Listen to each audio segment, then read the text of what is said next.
You know, Grandma's slow, but she dead.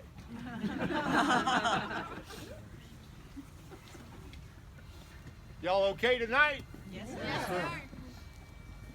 You like the way the games turned out tonight? So we don't have any LSU fans, right? Yeah. For those of you who are Alabama fans, you have my utmost respect.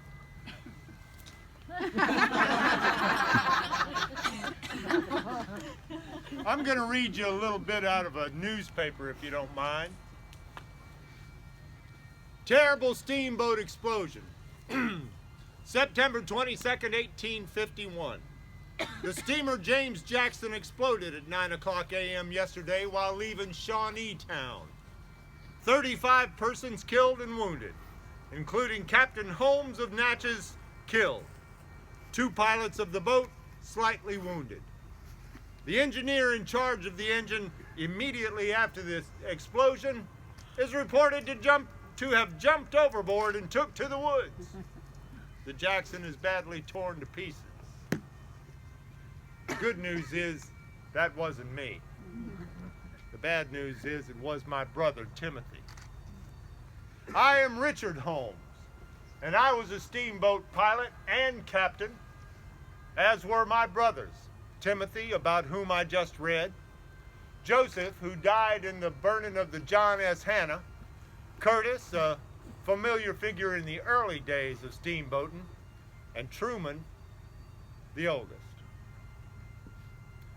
As you might have been able to figure out, steamboating was a precarious business.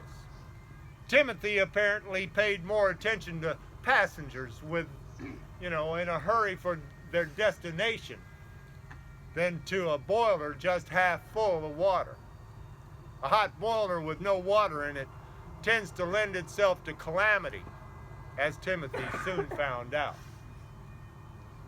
Joseph's boat, the John S. Hannah, was nearly to her destination, New Orleans, about to land in Plaquemine, Louisiana with 2,000 bales of cotton and an inordinately large number of passengers due to the fact that it was Christmas.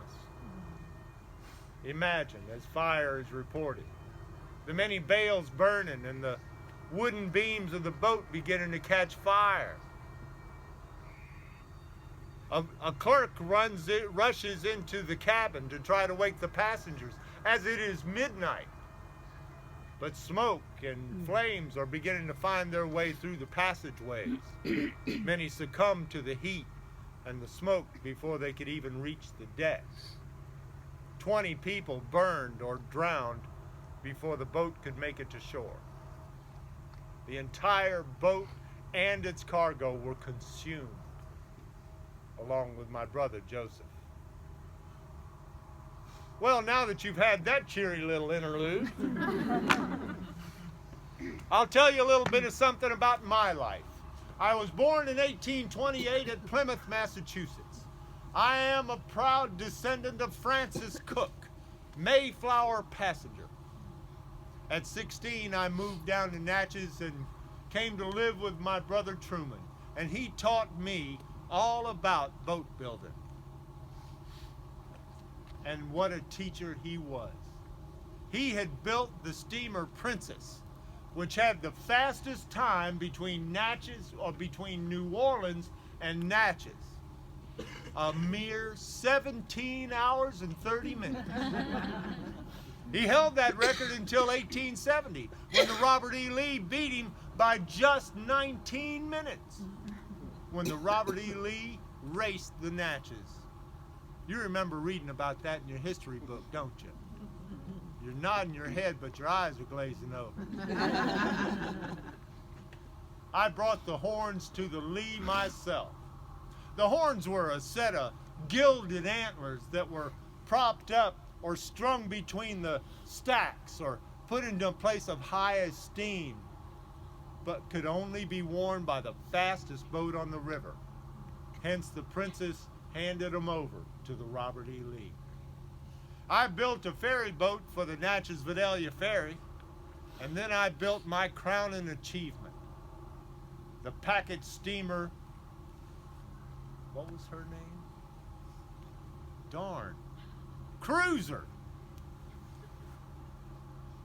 She was 276 feet long, 40 foot of beam, 2 engines, 7 boilers, and a 37-foot water wheel.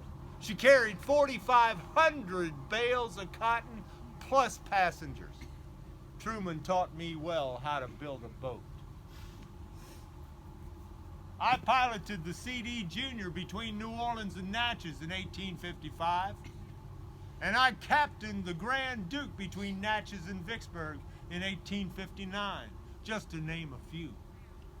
I married Everline Weber from Plymouth, Massachusetts. She was also a descendant of a Mayflower passenger. My daughter, Nellie, Mary Ellen, she doesn't like to be called Nellie, married L.T. Ventris, and they moved down to his LaGrange plantation down around Woodville. I named my son after the man who taught me everything about building boats, Truman. He never married. He was a mailman. So much for following in your father's footsteps. Mailman. I died in 1904 at the age of 75. Vascular disease of the heart, which I do not recommend. It is no fun, and it lasts a long time. Apparently, I was a highly esteemed member of the community and a respected local riverman. At least according to the Daily Democrat, but you know how them newspapers lie. Now I'm up here where you see the light and the flag. If you can see that. There's also an obelisk, but that's for my brother Timothy. I'm right beside him with my son and my wife. Y'all ought to go up there and see it sometime during the daytime. It's a pretty spot and the view is amazing. But please, if you go up there, don't ask me permission to come aboard. Unless it's your time to go. Thank you so much for your kind attention and have a wonderful evening.